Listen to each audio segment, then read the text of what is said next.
పాండవులకు వనవాసం. స్వామి, ఈ అకాలపు ఆవలింతలేమిటి?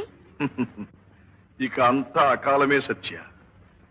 ద్వాపర యుగానికి భరతవాక్యము, కలియుగానికి నాంది వాక్యము పలుకోబోతున్నాను. దుష్ట శిక్షణ, శిష్ట రక్షణ జరిగి తీరవలే. నాకు నిద్ర ముంచుకొస్తుంది.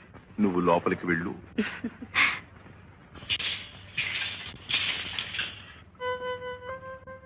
ఏమిది?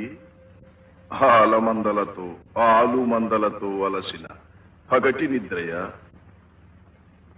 కపట నిద్రయ? ఏది ఏమైనా నువ్వు యాచనకు వచ్చినప్పుడు వేచియుండక తప్పదు కదా.